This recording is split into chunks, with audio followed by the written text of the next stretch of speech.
resaltar que es egresado de Ingeniería de Sistemas de la UNSA, magíster en Informática por la Universidad Federal de Río de Janeiro. Muchas gracias, Marcelo, por aceptar la invitación. Recordamos a los asistentes a la charla, realizar las preguntas por los medios indicados que se les hará al ponente al final de la presentación. Entonces, Marcelo, tenemos 1 hora para su presentación. Muchas gracias. Gracias por la presentación. Bueno, voy a compartir mi pantalla ahora con la presentación.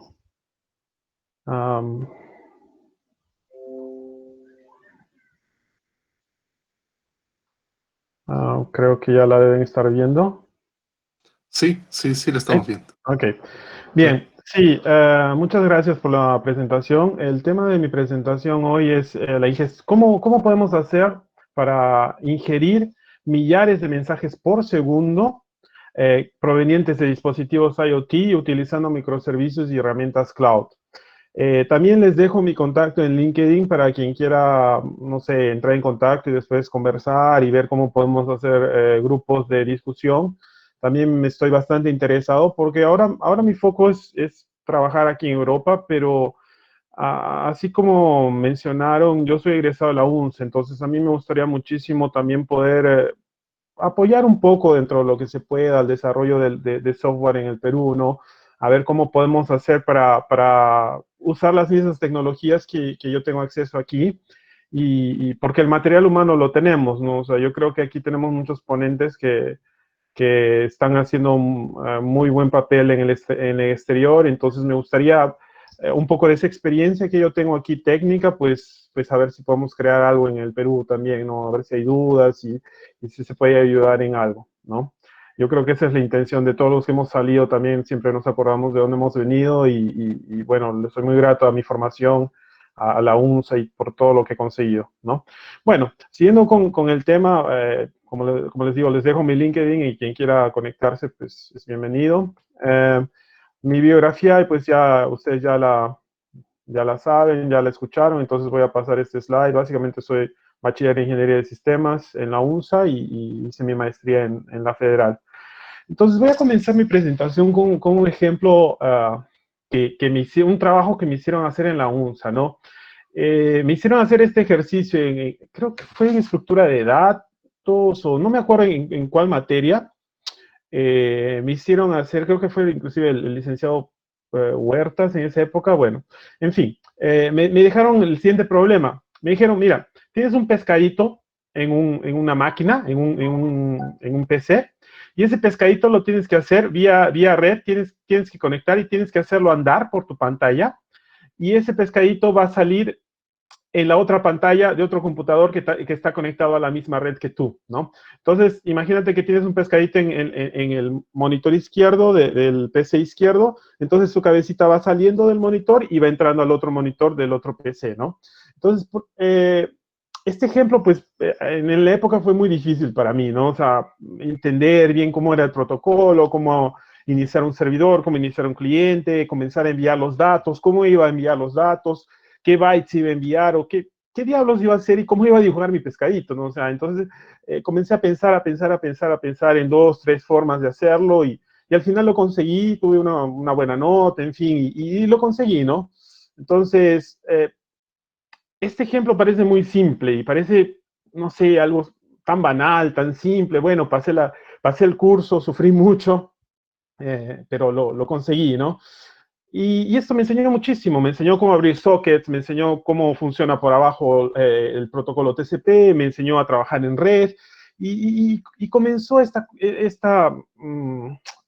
búsqueda por entender mejor la tecnología, ¿no? Con estos pequeños ejemplos. Ahora voy a mencionar en los próximos slides cómo este pequeño ejemplo y cómo este pequeño caso de uso después me generó a poder entender cómo funcionan las tecnologías de cliente-servidor, eventualmente Big Data y así por delante, ¿no? Entonces, todo comenzó con pequeñas cosas en la universidad, pero siempre, como ya mencionó inclusive la anterior ponente, pues sí, haz tu trabajo. Yo sé que hay mucha gente pues que no lo hace, la verdad es esa, ¿no? Que bueno, o que está en un grupo y no tiene tiempo y solo una o dos personas trabajan y el resto no lo hace, ¿no? Pero al final de cuentas, quien pierde eres tú, porque no vas a saber cómo hacerlo, ¿no? Y en el momento en que me pidieron usar este tipo de tecnologías, pues ya estaba listo, porque ya sabía cómo hacerlo. Entonces vamos a ver cómo este pequeño ejemplo, este simple ejemplo de la universidad me llevó a todo esto que es Big Data, cliente-servidor, redes, sistemas distribuidos, clouds y así por delante, ¿no? Entonces, primero comenzar bien del principio. Va a ser una introducción bien breve de Big Data, es solo un slide. Entonces, para quien recién está comenzando con Big Data o quiere entender lo que es Big Data, pues la revolución de Big Data comenzó más o menos en los años 90, pues teníamos todavía los dispositivos analógicos de almacenamiento, y en esa época pues no teníamos tanta información, entonces era fácil, bueno, no era fácil, pero digamos teníamos menos volumen de tráfico en la red, ¿no? A partir del año 2000, lo que sucedió una revolución de la era digital, ¿sí? Entonces, sucedió que podíamos, en un CD ya podíamos tener 700 megas, porque era una revolución en la época, pues, o sea, yo me acuerdo cuando estaba trabajando, en esa época yo estaba en la universidad, y me acuerdo que usábamos los disquetes, pues, de 1 o 2 megas, y cuando llegó el CD de 700 megas de capacidad, pues, fue una locura, ¿no? Entonces, los datos comenzaron a aumentar, el volumen de datos, como se dan cuenta aquí en el gráfico, comenzó a aumentar exponencialmente, ¿no? Estábamos yendo más o menos lineal, pero de repente subió. Entonces comenzamos a tener más datos, teras, y ahí vino el primer problema, ¿no? O sea, ok, tenemos dónde guardar los datos, pero ¿qué hacemos con esos datos? ¿Cómo los proceso, no? O sea, ¿dónde los voy a procesar? El volumen es tan grande, ya no es tan simple como un disque de un par de megas, ¿no? Ya no es tan pequeño como 250 megas que tenías en tu disco duro, 1 giga, pues, ¿no? O sea, quien era más rico, pues ya tenía, no sé, 10 gigas, ¿no? Entonces, esas cosas comenzaron a ser un problema, ¿no? En el mundo. Y cómo extraer la información, ¿no? Porque tenemos los datos, pero cómo hacer que esos datos se conviertan en información útil, ¿no? Entonces, esa fue la revolución, y eso básicamente así es bien breve, lo que sería la revolución del Big Data, ¿no? Ejemplos, por ejemplo, de estos inicios de comienzos de los años 2000, 2010. Mi primera experiencia fue con el IBGE, que es el Instituto Brasilero de Geografía y Estadística. Pues ahí comenzaron, ni siquiera había los celulares smart en esa época, teníamos lo que se llama los PDAs. Los PDAs eran también, se parecían a un celular smart, pero no tenían el chip para poderte comunicar, para hacer llamadas, ¿no? Solo era un mini computador, digámoslo así. Entonces Brasil en esa época estaba muy ansioso de crear el primer censo, vía el censo digital, lo que se llamó, ¿no? Entonces, los recenseadores iban a tu casa con este aparatito, y en vez de tener las hojas de papel y los formularios, pues simplemente lo llenaban, y cuando tu formulario estaba listo, apretaban el botón enviar, lo mandaban al servidor que hicimos con mi equipo, y nosotros lo procesábamos, lo validábamos, lo enriquecíamos, y luego lo enviábamos a la base de datos, ¿no? Entonces, para que ustedes tengan una noción del volumen y del gran desafío que enfrenté, pues en esa época yo estaba en paralelo haciendo mi maestría y haciendo estas prácticas en el IDG, pues teníamos 82,000 PDAs, ¿no?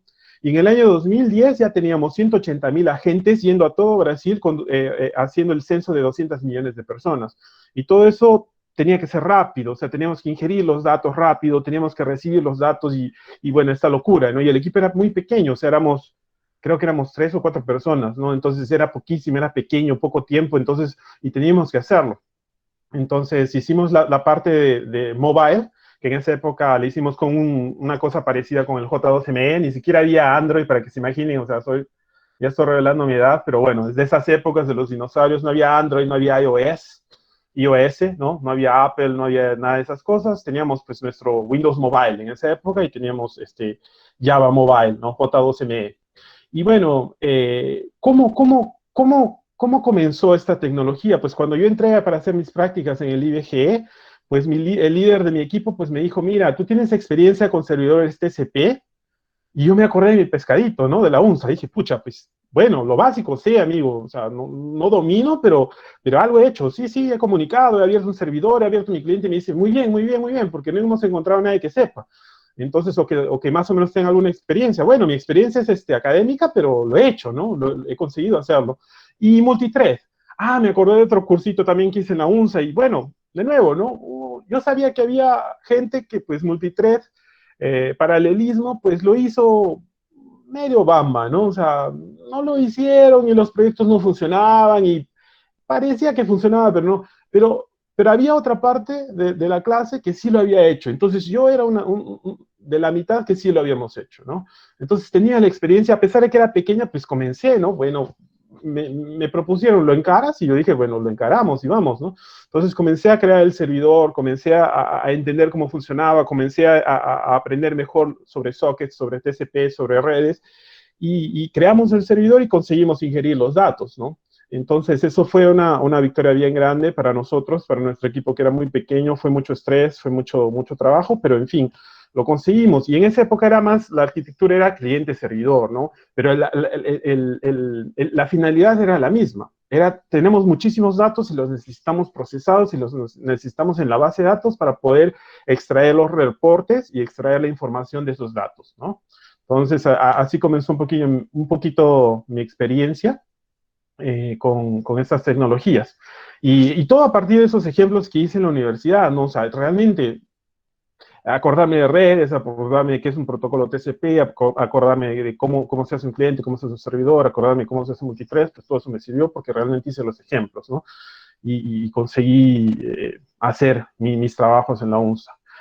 Bueno, otro ejemplo de Big Data, por ejemplo, un poco más moderno ya, trabajé en la OLX, donde teníamos unas APIs de integradores, aquí pueden ver en el lado izquierdo, y teníamos que consumir de esas APIs, y lo que hicimos lo que hice mi equipo en esa época, pues, contenedores estaba comenzando, digamos así, a ser usado en la empresa, entonces comencé a estudiar más sobre contenedores, sobre Docker, sobre orquestación de contenedores para poder paralelizar el consumo. Creamos containers Docker, conseguimos paralelizar el consumo, llegamos a 100.000, 200.000 anuncios por día, cada uno de esos anuncios tenía unas 10 imágenes, entonces llegamos a 1 millón de imágenes, a veces 2 millones de imágenes por día que teníamos que procesar también lo más rápido posible para que los anuncios estén en la plataforma, ¿no? Esto es en el OLX Brasil. ¿Okay? Entonces, ahí ya comencé también a trabajar más con lo que es cloud, ya trabajé con SS, que es el servicio de orquestación de containers de Amazon, y ya tener más idea de cómo trabajar con Amazon y trabajar con cloud, ¿no? Entonces, bueno, después de esa introducción de qué sería Big Data y ejemplos reales de lo que podemos hacer con Big Data o cuál es el volumen que realmente estamos trabajando en el mundo hoy en día, vamos a lo que sería un poco más fondo, ¿qué es IoT? ¿Qué sería IoT y qué es telemetría, no? ¿Qué es la parte básica de esta charla?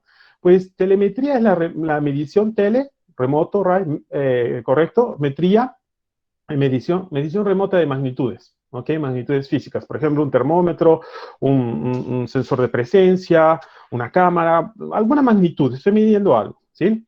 Y IoT, Internet de las Cosas, IoT, ¿sí? Es la conexión digital de objetos cotidianos con Internet. Por ejemplo, podría ser mi refrigeradora, mi carro, mi reloj, o mi lámpara, mis lámparas smart, por ejemplo, mi lavadora, todo ese tipo de cosas que estamos intentando integrar para facilitar el día a día de las personas, ¿no? Entonces, un ejemplo de unos amigos que les gusta también trabajar mucho con dispositivos IoT, pues yo me imagino que todos conocen, pero bueno, solo para citar un ejemplo, tú puedes colocar tus focos smart en tu casa o tu aire acondicionado, por ejemplo, si es verano y está haciendo mucho calor, y bueno, antes de volver a casa, media hora antes, pues vía tu celular lo prendes y tu casa ya está fría para cuando llegues y está en una temperatura confortable, ¿no? Entonces puedes controlar tu casa inteligente, puedes controlar o monitorar tu carro, puedes monitorar tu casa, en fin, todo ese tipo de ejemplos que podemos ver en el mundo real, ¿no? Entonces, ¿cómo relacionar estos dos temas de telemetría y IoT con Big Data, ¿no? O sea, ¿qué tiene que ver el IoT con Big Data? Pues es simple de ver, creo yo. Si te das cuenta, lo que estamos haciendo es monitorando dispositivos de tu casa, cada uno de tus focos, cada una de tus lámparas, cada uno de tus refrigeradores, cada uno de los carros, cada uno de los ómnibus, cada uno de los trenes, los estamos monitoreando en tiempo real. Entonces, muchas veces, inclusive, monitoramos a cada minuto, a cada 2 minutos, a cada 5 minutos, 100, 1000, 10.000, 100.000 dispositivos en todo el mundo. Entonces, el volumen de datos es inmenso. Entonces, básicamente lo que generamos con IoT es un extremo, gran volumen de datos, ¿no? Entonces, esa es la relación con Big Data. ¿Y cuáles son nuestros desafíos? Pues es cómo consumir y cómo procesar este volumen inmenso de datos de dispositivos tan pequeñitos que a veces la red tiene que ser muy simple porque si no van a gastar mucha energía y de repente si gasta mucha energía se les acaba la batería. Entonces hay todos estos desafíos de red, de integración, de conexión. Tiene que tener alguna forma de integrar con una red wireless o de repente tener un chip, ¿sí? Un chip 4G, un chip 3G, un chip 5G ahora en el futuro. Entonces, ¿cómo podemos hacer para integrar todo esto y consumir todos estos datos de una forma que tú vayas a tu celular y yo te diga, pues, ahorita la temperatura en tu casa es 22 grados, tu carro está en el Puente Grau, 15 metros de esa distancia y está lloviendo y controlar todo eso es una infinidad de datos, ¿no? Entonces, tenemos algunos ejemplos aquí. Bueno, yo voy a distribuir esta presentación a sus profesores también, entonces ustedes pueden revisar los links. Existen, digamos así, voy a decir, dos casos de IoT. Uno sería donde tú encuentras un protocolo de los dispositivos que ya es conocido. Entonces, por ejemplo, puedes encontrar un protocolo Z-Wave, puedes encontrar un protocolo Zigbee, puedes encontrar, claro, Bluetooth es súper conocido, todos lo sabemos también, entonces lo usamos. Y si es un protocolo conocido con dispositivos que, bueno, mantienen un cierto tipo de coherencia o cierto tipo de protocolo conocido, entonces tenemos algunas herramientas en Azure, por ejemplo, de Microsoft o en AWS de Amazon, de herramientas que ya nos permiten ingerir y procesar estos mensajes o estas informaciones, estos datos, ¿no? Entonces, por ejemplo, tenemos este servicio que es el Greengrass, que me permite ingerir los datos, tengo el AWS IoT Core, tengo S3, tengo Lambda, pero esto es, por ejemplo, cuando yo ya tengo un protocolo que es relativamente conocido. Entonces, cuando ya es más o menos conocido, o tengo el MQTT, que también es otro protocolo para IoT, que es bastante usado. Entonces, si estoy usando un protocolo conocido, pues tengo herramientas que ya son estándar y puedo ingerir y puedo consumir datos, ¿no? Ahí es un poquito, digamos así, más simple el camino. Y ya tienes herramientas listas, ¿ok? Ahora, como mencioné al inicio, pues se divide en dos. Uno, cuando yo conozco el protocolo, es un protocolo conocido porque los estándares de mercado recién están surgiendo. Si te das cuenta, IoT es una cosa muy reciente. Entonces, lo primero que hicieron los distribuidores, pues cada uno hizo su propio protocolo, su forma de hacer las cosas, ¿no? Pero ahora está intentando unificar y crear protocolos unificados y bueno, esta es una de las formas que tienes para poder consumir cuando tienes protocolos conocidos o estándares, ¿no?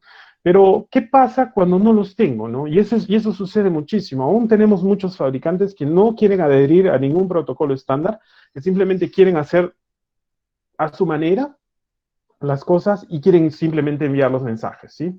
Entonces, ¿cómo podemos hacer? Tenemos que tener cuidado con la seguridad de los datos, obviamente, porque no podemos simplemente exponer los datos de los clientes. Nadie quiere que otras personas estén viendo cómo está tu casa, cómo está tu carro, cómo está tu familia, ¿sí? No queremos eso, entonces tenemos que tener cuidado con seguridad, tenemos que tener cuidado con velocidad, porque tú quieres ver en tiempo real, o sea, de nada me sirve si yo te doy un reporte una hora después de que las cosas han pasado, ¿no? Tú quieres saber dónde está tu carro. Si lo han robado tu carro, tú quieres saber a dónde está y qué ha pasado con tu carro. Entonces, ese tipo de cosas. Necesitamos seguridad, necesitamos velocidad, necesitamos bajo consumo de energía. Entonces, en ese caso, la solución es crear tu propio framework. Entonces, esta presentación la voy a enfocar un poquito en cómo creamos en Brasil y también un poco relacionado a lo que estoy haciendo en Irlanda en esta época, cómo hemos creado algunos frameworks de consumo y de ingestión de datos que son custom, ¿no? Que son específicos para este tipo de soluciones donde no tenemos protocolos estándar, ¿sí? Entonces, ¿cuál es el problema que intentamos resolver en Brasil con la empresa que trabaja en Brasil y aquí en Irlanda con la empresa que estoy trabajando en Irlanda ahora? Pues tenemos tenemos carros oficiales, tenemos carros particulares o tenemos a veces ómnibus, camiones. Queremos monitorar dónde se encuentran. Queremos saber si los choferes, por ejemplo, están haciendo maniobras peligrosas, porque eso le va a costar penalizaciones a la empresa. Entonces, ellos son muy cautelosos y cuidadosos con monitorar a sus choferes, ¿no? y entender dónde está el carro, si el carro ha sido robado, si el carro está con alguna dificultad, si estamos con alguna dificultad en el motor, si estamos con alguna dificultad en algún dispositivo del carro, falta aceite o cualquier cosa. Todo eso es monitorado en centrales de supervisión y el cliente quiere saber. ¿Sí? Quiere saber en tiempo real. Él no quiere saber una hora después de que el carro ya se malogró. Él quiere saber, inclusive, si se puede, cómo prevenir esto, porque él va a poder ver, mira, se me está acabando el aceite, tengo aquí tanto de combustible, y eso, dependiendo de estos valores, pues parece que el carro está consumiendo mucho y de repente necesita un mantenimiento, ¿no? Entonces, todas esas informaciones son procesadas en tiempo real y recibimos mensajes a cada minuto, a cada 30 segundos de carros alrededor del mundo, 100.000, 200.000, 300.000 carros alrededor del mundo, ¿no? Entonces, es el problema, queremos monitorar nuestro carro, las actividades del carro, si estoy frenando muy bruscamente, si estoy acelerando demasiado, si el aceite se está acabando, si está agotando, si el combustible está bien, eh, la velocidad, etcétera, etcétera. Y la solución es, pusimos dispositivos de bordo embutidos en los carros, ¿no? Algunos carros más modernos ya vienen con el dispositivo, pero en general la mayoría aún está con dispositivos externos que los tenemos que embutir en el carro. Y la finalidad es poder darle ese servicio al cliente, ¿no? Que pueda monitorar y que pueda entender lo que está pasando con su vehículo. Para darles una noción de cuál es la cantidad de mensajes que procesamos, que estamos llegando a los 20.000 mensajes por segundo. Entonces eso representa 1.728 millones de mensajes por día, ¿no? Y queremos llegar en los años que vienen, porque estamos consiguiendo más clientes, queremos llegar a los 50.000 mensajes por segundo. Entonces, este es el gran desafío que tenemos y este es el tipo de tecnología con la que queremos trabajar. Entonces, ¿cómo hacemos para procesar, enriquecer tanto dato en tiempo real, ¿no? O sea, ¿cómo hago para transformar estos bytes en información que es relevante para mi cliente, en reportes, en mapas, en números que tengan sentido para él, ¿no? Yo no le voy a dar los bytes, le voy a dar los reportes. Entonces, ¿cómo hacemos para procesar eso en tiempo real, ¿no? Entonces, una visión macro de lo que hice en Brasil en esa época, pues más o menos lo voy a dividir en 3 fases. Una es la fuente de los datos, o sea, el origen de tus datos, de dónde están llegando tus datos, cómo haces para consumirlos. La segunda parte sería el parsing, la validación y el enriquecimiento de los datos. Entonces, bueno, para los que todavía están un poquito en los primeros años, de repente no han visto compiladores, para los que ya están en años un poquito superiores, pues ya saben lo que es un parsing, saben que vamos a hacer simplemente una división de nuestros tokens en un stream. Entonces podemos dividir nuestros tokens dependiendo de algunas reglas y vamos a extraer la información que viene en un paquete, ¿no? Entonces, en compiladores uno ve bastante de lo que es el parsing. Entonces, de nuevo, ¿no? Son cosas que aprendí en la universidad y bueno, claro, las vi pequeñitas, pero luego las fui explorando, ¿no? Y explotando y creciendo en el conocimiento. Y bueno, la tercera parte que voy a mencionar, la parte C, sería ya el almacenamiento. Entonces, el primer desafío, ¿no? Como les digo, no hay protocolo estándar para estos dispositivos. Entonces, el primer dispositivo que ustedes ven para el primer carro, pues me tenía el protocolo versión 1.1 privado de un fabricante X, y al mismo tiempo ellos habían desarrollado el protocolo 2.3, o sea, todo en bytes, ¿no? O sea, entonces, lo que uno hace básicamente te da un array de bytes y tú tienes que saber que los primeros 5 bytes significan longitud, los segundos 5 bytes significan latitud. Después los otros 4 bytes pueden significar la fecha, los 4 bytes siguientes pueden significar la velocidad y así vas cortando la información, los bytes, interpretando los bytes y transformando los bytes en información relevante, ¿no? Entonces, pero cada uno de estos vehículos y cada una de estas cajitas, como pueden ver en la parte izquierda, tienen protocolos diferentes. Entonces, cada uno habla en un lenguaje diferente, digámoslo así, no es como una torre de Babel. Entonces, y peor aún algunas, como pueden ver en la parte del medio, algunas eran binario, otras eran en texto y otras simplemente la información estaba en base de datos. Teníamos que consumir todo eso. Algunas venían vía TCP, otras venían vía UDP, otras yo tenía que hacer requisiciones HTTP para consumir los datos, otras eran web service, y teníamos que básicamente consumir de todo cuanto era fuente de datos y transformarlo y homogenizarlo en en un lenguaje único. ¿Sí? Todos esos lenguajes diferentes, protocolos diferentes, formas diferentes de transmitir los datos, pues los transformábamos en una sola para tener una capa homogénea. ¿Okay? Entonces ese era el gran desafío, ¿no? Y todo esto, bueno, lo vi de alguna forma en la U, hice mis ejemplitos en mi pescadito, hice mis comunicaciones UDP, revisé cómo poder hacer operaciones en bytes, entonces me acordaba, sí, claro, me faltaba un poco de experiencia, pero bueno, tenía la base, ¿no? Porque los había hecho. Ahora, la segunda parte, el parsing, ¿no? La validación y el enriquecimiento de los datos. Pues tengo la parte de la colecta, que es donde recibo los datos, que mi dato está bruto, que en este ejemplo particular lo enviábamos a un broker, a una fila, porque eso te permite, primero te permite desacoplar tus capas, ¿ok? Entonces eso es un pattern, un padrón muy utilizado, que es desacoplar tu consumidor de tu productor, ¿ok? Entonces tú pones un broker al medio. Entonces lo que hacíamos era colectábamos los datos lo más rápido posible y simplemente los enviábamos a una fila. No los enviábamos a una base de datos porque las bases de datos son muy lentas. Entonces necesitábamos algo mucho más veloz. En esa época utilizábamos ActiveMQ. Eso estoy hablando de 2015 más o menos, que en esa época era, digamos, lo más utilizado. Hoy en día se usa más Kafka y se usa más Kinesis, por ejemplo, Stream, pero en esa época usamos ActiveMQ. Entonces, para hacer esa primera parte de la ingestión de los datos y guardar los datos, porque una base de datos iba a ser muy lenta, ¿sí? Y aparte desacoplamos la parte del consumo de la parte del procesamiento.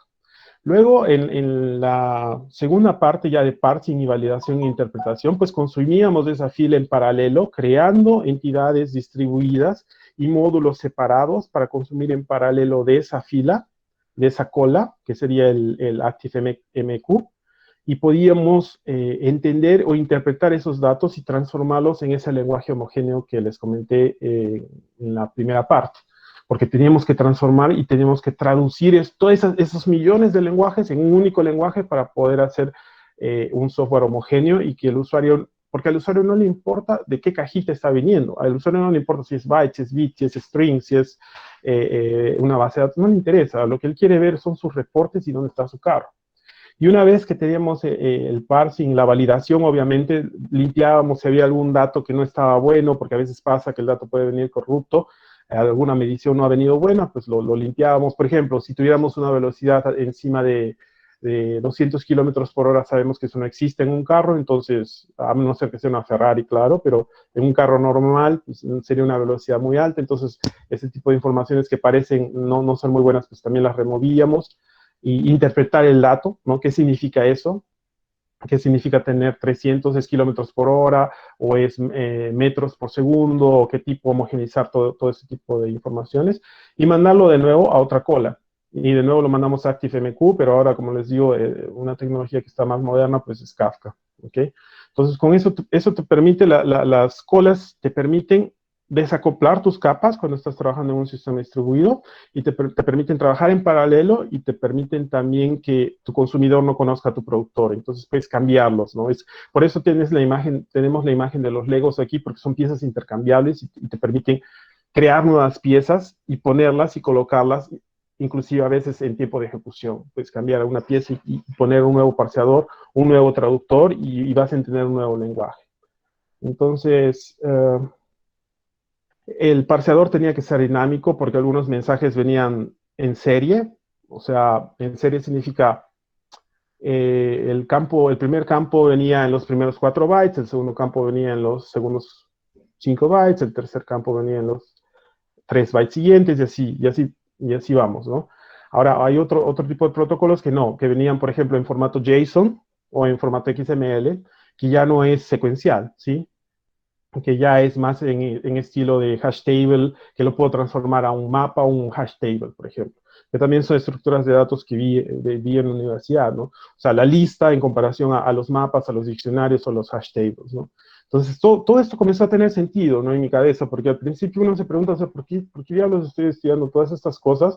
Si, bueno, si ahora tengo tantos servicios en la web y ya y no necesite entender nada de esto, ¿no? Pero la verdad es que depende mucho de ti, porque depende de lo que quieras hacer, ¿no? Hay personas que sí, obviamente no necesitan de eso porque el tipo de software que quieren hacer es diferente, ¿sí? Quieren hacer otro tipo de cosas, pero para quien realmente le gusta, quien realmente es un, no sé, un techie, ¿no? Una persona que le gusta la tecnología, tech, que le gusta aprender, que le gusta ver cómo funcionan las cosas, pues esto es muy, muy bonito. La verdad, es muy bonito entender cómo se relacionan esas estructuras de datos, se relacionan con los servicios que tenemos hoy en día en el mercado, ¿no? Y con cosas reales, ¿no? No es simplemente una cosa abstracta que alguien te diga, no, pues es útil. No, realmente sirve y realmente son muy útiles, ¿no? Entonces, bueno, son ejemplos también que todo esto traje de la universidad y por eso le soy muy grato a la universidad y bueno, siempre que pueda voy a intentar también darle de vuelta el conocimiento que he adquirido, ¿no? La última parte sería el almacenamiento. Pues una vez que teníamos el broker, el último broker donde habíamos puesto los datos que ya estaban parseados y que ya estaban, digamos así, limpios y validados y traducidos y homologados, homogenizados, pues teníamos también la transmisión final para servidores Postgres. La base de datos que usábamos en esa época era Postgres en Amazon. Los instanciamos manualmente, pero por ejemplo tienes otros servicios en Amazon como el RDS que te permite tener un servicio Postgres gerenciado por Amazon, ¿no? Que es más simple de lo que tú tienes que instalar, por ejemplo, a mano a veces. No necesitas instalarlo a mano, sino el servicio está ahí. Obviamente cuesta un poco más caro, ¿no? Entonces, nosotros decidimos no usar el servicio pago en esa época, pagado para pagarle a Amazon, porque la empresa en que trabajé pues estaba queriendo realmente cortar costos, pero también existe, ¿no? Depende todo del tamaño del bolsillo, ¿no? Y también estábamos pensando en entrar un poquito en el NoSQL, pero no llegamos, pero también es una opción. Entonces, básicamente lo que hemos visto es bien breve, no quise entrar en muchos, espero no haber entrado en muchos detalles tan bajo nivel, pero lo que quise hacer es ver cómo podemos diseñar un framework IoT, ¿no? Existen ya frameworks IoT y si los podemos usar mejor, obviamente, porque es más fácil, ¿no? O sea, porque no vamos a perder el tiempo, o sea, no vamos a tener que desarrollarlo de cero. Pero a veces hay casos en que necesitamos desarrollar de cero porque no son compatibles, ¿sí? Entonces, este fue uno de los casos y lo tuvimos que desarrollar de cero y es lo que hago también ahora en Dublín.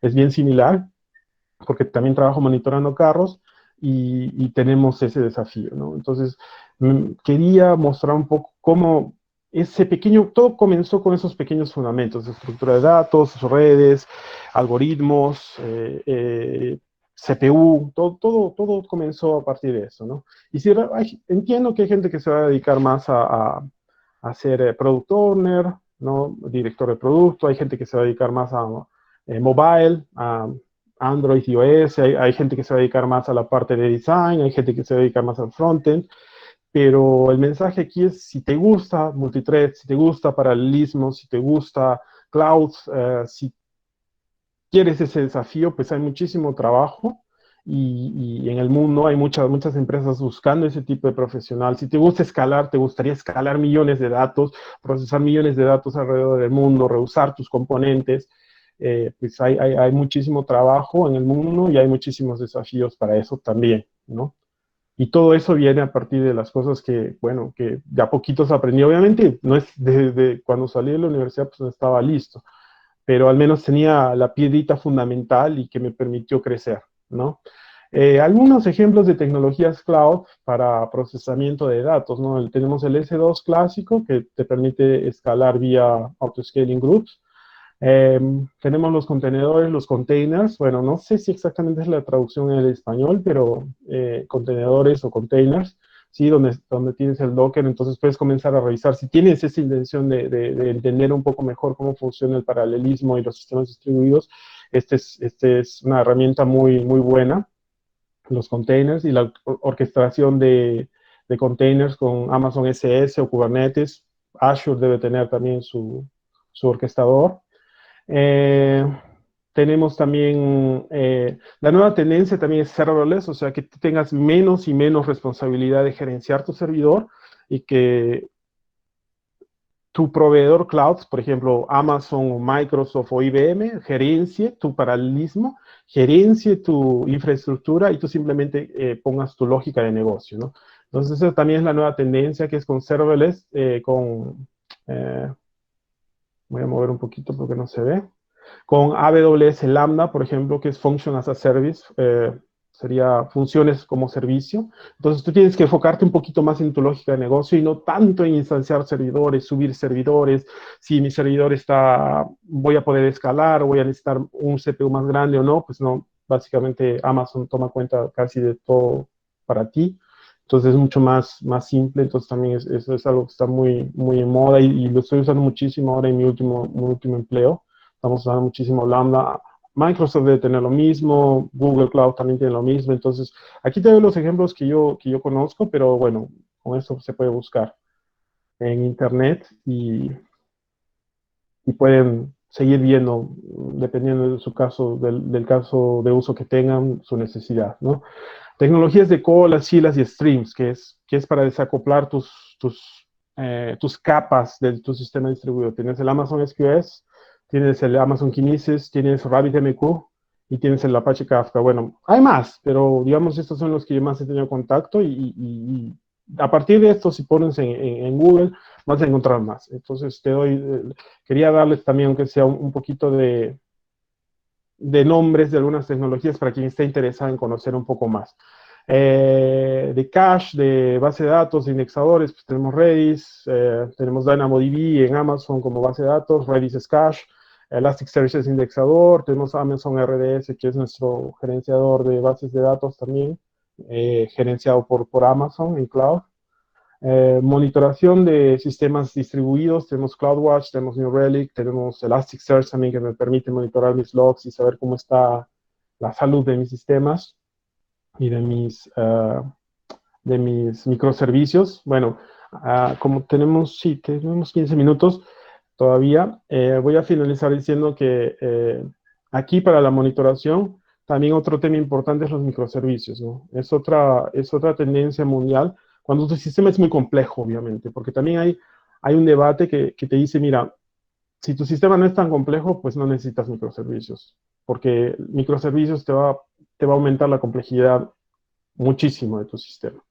Entonces, solo úsalo cuando realmente tu sistema es complejo suficiente y realmente necesita de microservicios, ¿no? Y cuando tienes microservicios, lo que pasa es que estás distribuyendo o quebrando tu lógica en 10, 15, 20, 100 componentes y ya no tienes esa forma fácil de hacerle un debug o poner un breakpoint en cualquier parte y ver lo que está pasando, ¿no? Tienes 10 componentes, tienes 20 componentes, todos trabajando en paralelo. ¿Y cómo vas a hacer para encontrar tu información? Entonces, este tipo de monitoración cloud o de monitoración centralizada, envías todos sus logs o todos tus datos a un repositorio central en donde los datos son consolidados, los datos de tus servicios son consolidados y puedes ver reportes consolidados de lo que está pasando con los servicios y lo que está pasando con tu sistema, ¿no? Porque tienes ese desafío también cuando quiebras tu sistema en microservicios, pues tienes el desafío de cómo los monitoro, cómo hago mis alertas, cómo reviso que el sistema está funcionando bien, ¿no? Bueno, espero no haber ido muy rápido. Sé que el tema es un poco largo, pero quería mostrarles un poquito de cómo todas estas tecnologías que hemos aprendido en la universidad o que ustedes están aprendiendo en la universidad se vinculan con el mundo real y que existen muchísimas empresas queriendo profesionales que sepan hacer esto, que sepan usar algoritmos, que sepan usar estructura de datos, que sepan usar cloud. Entonces, si tienen ese tipo de curiosidad por ese tipo de tecnologías, pues hay mucho mercado. ¿Preguntas? Ujú. Ok, Marcelo, muchas gracias por tu presentación tan importante, por comentarnos acerca de estas tecnologías tan actuales, tan emergentes de hoy en día. Aquí tengo una pregunta de el señor Gerson Zúñiga, ¿no? Que dice, eh, para entender usar tecnologías como Kubernetes, debería darle una vista a la teoría como cloud computing. Bueno, Kubernetes es un gerenciador de contenedores, ¿no? Entonces, lo primero que tienes que hacer, claro, cloud computing es, digamos, es muy amplio, ¿no? Cloud computing es todo. Entonces, cloud computing sería como decir, ¿qué significa la cloud? Es un poco complicado. Yo lo que recomendaría es más comenzar por el tema de containers, contenedores. Primero entiende qué es un container, qué es un contenedor, que es básicamente una abstracción que tú consigues hacer encima de un servicio que tú tienes y la pones en un contenedor, pero no, reemplazas las antiguas máquinas virtuales por una entidad más leve, más ligera. Entonces, antes, en el pasado, usabas máquinas virtuales para poder, en un mismo computador, poder ejecutar diversos servicios con diversas dependencias.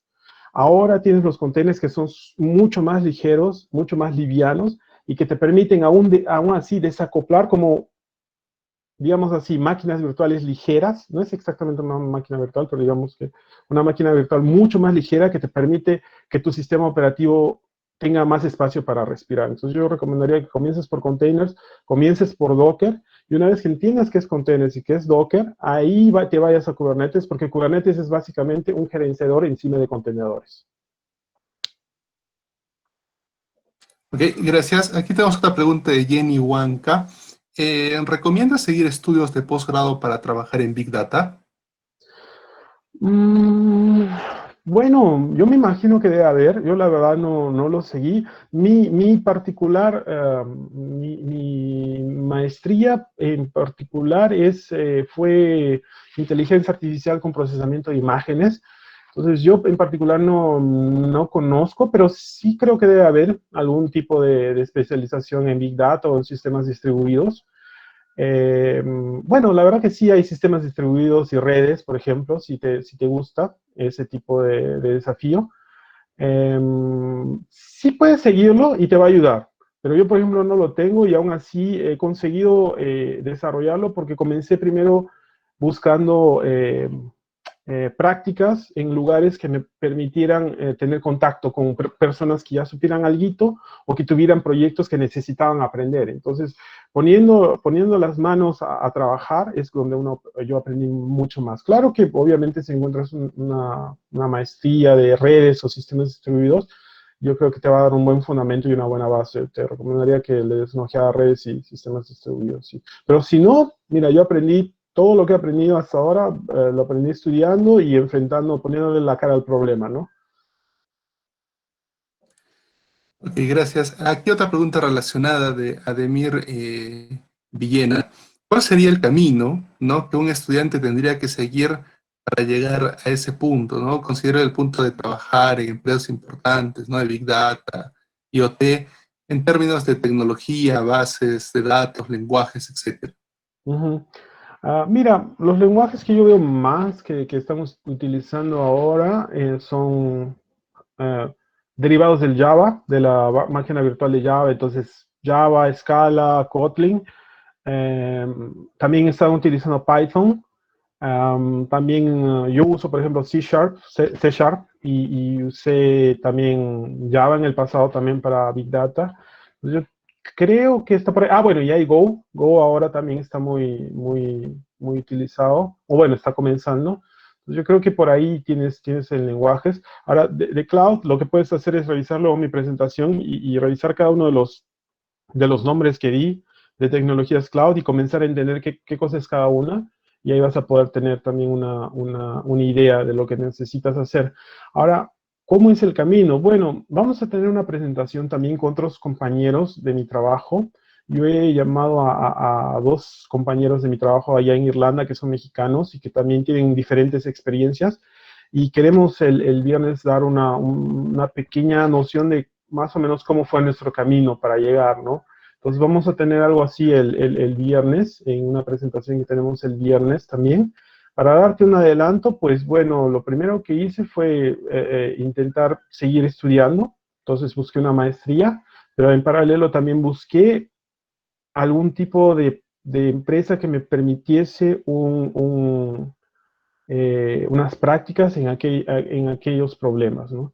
Porque cuando uno está haciendo prácticas, pues ellos entienden que uno no, que uno aún está aprendiendo, entonces te van a ayudar o te van a dar un poco más de tiempo, ¿no? Entonces, eso fue muy fundamental, buscar empresas que desarrollen ese tipo de problemas, ¿no? Lamentablemente no sé cómo está esto en el Perú, por eso me gustaría también después ver si podemos hacer un tipo organizar algún tipo de charla para ver cómo está la situación de este tipo de trabajo en el Perú, pero en Brasil, por ejemplo, hay bastantes que están usando ese tipo de tecnologías, ¿no? Entonces, la otra opción sería desarrollar tu propio proyecto, ¿no? Intentar ver un problema que tengas, por ejemplo, una aplicación de distribución de comida. Entonces, ¿cómo lo haría? Para intentar entender y buscar a partir de los temas que he mencionado, o de las tecnologías que he mencionado, cómo puedes vincularlas, porque hay ejemplos en Amazon de arquitecturas, de diseño, de proyectos, de cómo lo hicieron. Entonces, ese es un recurso también, ¿verdad? Me olvidé de mencionarlo. En YouTube hay conferencias súper carísimas, $1,300 el ticket de entrada, que están gratis. Conferencias como Goto, conferencias como O'Reilly, conferencias de Amazon Reinvent, todas esas te dicen cómo han modelado arquitecturas, las empresas como Uber, Netflix, Google, cómo hacen para procesar el volumen de datos. Entonces eso te va a dar una idea y a partir de eso sería intentar buscar o entrar en contacto con empresas que desarrollen ese tipo de problemas para que puedas tener más experiencia. Ok, gracias. Aquí tenemos otra pregunta de John Sánchez con respecto a la privacidad de la información de los usuarios. Cuando ha estado trabajando, ¿ha existido alguna política del país que haya supervisado su trabajo en la parte de seguridad informática? Sí, sí, sí. Bueno, al principio no había tanto, pero igual teníamos que tener algún control. Entonces lo que hacíamos, le poníamos una criptografía. De todas maneras, criptografábamos los datos, pero no había, digamos, un estándar, ¿no? Ahora, hoy en día, en Europa hay lo que se llama el GDPR, que es la entidad que es una reglamentación de toda la comunidad europea que dice que no puedes usar los datos de los usuarios sin su permiso, ¿no? Entonces, ellos tienen que saber, primero, cómo sus datos son usados y segundo, tú tienes que protegerlos. Entonces, todos los datos que traficamos en la red, lo traficamos en redes privadas. O sea, nadie podría invadirnos, no tendrían que invadir la red privada, o sea, no los traficamos, digamos, por una red abierta en Internet. Tenemos que tener cuidado de traficarlos por red privada. Y segundo, también, entre servicios, estamos comenzando, todavía no hemos terminado, pero estamos comenzando a criptografar. Entonces tenemos que tener esos cuidados porque si alguien invade el servicio, pues podrían llevarse la información del usuario y eso está, por ley está prohibido, ¿no? Puede caer de una multa muy fuerte. Entonces todos esos servicios los hemos tenido que proteger, los hemos tenido que bloquear, tenemos redes privadas y tenemos acceso restricto y tenemos también criptografía para tener seguridad en los datos. En Estados Unidos también hay, no me acuerdo el nombre, pero si buscas por GDPR Estados Unidos debe salir del equivalente. Aquí creo que están haciendo algo en Brasil, pero no estoy seguro. No sé cómo está en el Perú. Debe haber algunas iniciativas, pero no estoy seguro. En Europa y en Estados Unidos sí hay las reglas y si no cumples, las multas son altísimas. Inclusive llegan a 10% de, la, del, de lo que la empresa produce, ¿no? Te pueden multar hasta 10% de tu ingreso, ¿no? En dinero. Entonces, muchísimo. Por eso las empresas tienen muchísimo cuidado. Ok, dos últimas preguntas. ¿Ha tenido un caso para usar App Sync de AWS en Internet de las Cosas? ¿App Sync? Sí. Ujú. No, la No verdad que sé no. si... No, ujú. no he usado. Ok. Te mentiría. Ujú. Ok, entonces la última pregunta. En cuanto a recursos de tiempo y dinero, ¿cuánto llevó a desarrollar el framework que expuso? Ah, es una muy buena pregunta, sí. Porque no es cualquier empresa que va a poder, es la verdad. Esa es una de las limitaciones y por eso me gustaría saber cómo las empresas están enfrentando esto en el Perú, porque realmente se necesita algún tipo de capital. Obvio, para empezar a aprender, pues hay inclusive cuentas gratis en Amazon y tú puedes comenzar a aprender lo básico sin gastar un centavo. Pero para realmente hacer el producto, pues mira, la primera versión nos llevó 1 año y medio más o menos. Claro que era un equipo bien pequeño, éramos 4 desarrolladores nada más. Entonces todo, front-end, back-end, base de datos, éramos 4 nada más. Nos llevó 1 año y medio para lanzar, digamos, el primer beta, ¿no? Y para llegar a una versión más estable, pues nos llevó unos 2 años de esos 4 desarrolladores. Si tuviéramos un equipo un poquito más grande, obviamente iba a llevar menos, ¿no? Ahora en la empresa que estoy, como los datos son mucho más, en la época, en la época de la presentación que he mostrado, pues éramos 4 desarrolladores. Ahora en la empresa donde estoy, solo para hacer el backend, como es a nivel mundial, solo para hacer el backend somos algo de 25 desarrolladores, más o menos 20 desarrolladores, solo para el backend, entre los que desarrollan y los que hacen los tests, ¿no? Ahora, para el frontend debemos tener unos 25, 30 más, para los reportes tenemos 10 más. En total debemos ser unos entre 100 y 200, 100, 120 desarrolladores y técnicos de infraestructura, de test. Entonces, y es un proyecto que aún así lo seguimos manteniendo, lo seguimos mejorando, lo seguimos eh, aumentando. Entonces sí, se necesita buen dinero para hacer un custom, como te digo, ¿no? Para hacer los que no son custom con dispositivos que son estándar, por ejemplo, si te compras un foco de la Philips, pues lo más probable es que ese foco de la Philips tenga algún protocolo estándar. Si ves que hay un producto con protocolo estándar y verificas que hay un protocolo estándar, pues el camino es mucho más fácil. Puedes usar estas herramientas que mostré al inicio. Voy a ponerlas inclusive aquí en la presentación que ya vienen casi hechas de Amazon o de Azure o de IBM, que son, por ejemplo, el IoT Greengrass o el IoT Core. Ahí puedes integrar de repente directamente y te vas a ahorrar muchísimo desarrollo, ¿no? Entonces, depende de tu caso y de qué es lo que quieras integrar. Ahora, si quieres hacer como lo que nosotros hicimos, que es integrar protocolos que no son estándar de mercado, pues sí, ese es el volumen, ¿no? Es bastante dinero, somos unos 100, 120 desarrolladores en total para toda la plataforma, los reportes, la monitoración, los tests y todo eso. Entonces, necesitas una buena infraestructura y un buen dinero. Ok, gracias Marcelo. Entonces agradecerte por aceptar la invitación y participar como expositor de esta semana de la computación UNSA. Muchas gracias nuevamente. Esperamos vernos presencialmente pronto y también tenerte como expositor en las próximas ediciones o en cualquier evento que tengamos. Muchas gracias. Muchas gracias a ustedes y bueno, espero que sigan con ese interés en buscar nuevas tecnologías y cualquier cosa espero seguir en contacto y dar todo lo que pueda por la universidad. Y muchachos, no se olviden, hagan sus trabajos, no copien, no plagien, porque el beneficio es para ustedes. Bueno, gracias, nos vemos, chao. Gracias, hasta luego.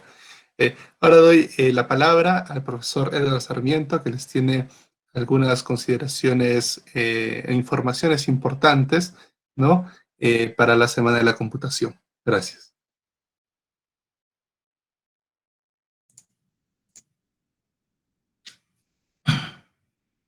Sí, muy buenos días de nuevo, ¿no?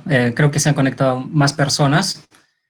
Bueno, en primer lugar, me gustaría agradecer a la participación de todas las personas que están conectadas, ¿no? Agradecer a Marcelo por su participación y su exposición magnífica, ¿no? Extraordinaria, que nos ha mostrado cómo algunas cosas que estudiamos en la universidad se aplican en realidad en las empresas, ¿sí? También anunciarles que el día viernes, como bien lo anunció ya Marcelo, vamos a tener para cerrar, ¿no? el evento. Este panel va a estar conformado por profesionales con amplia experiencia, ¿no? en empresas de desarrollo de software internacional, ¿no? Tales como la empresa que trabaja Marcelo, que es Verizon.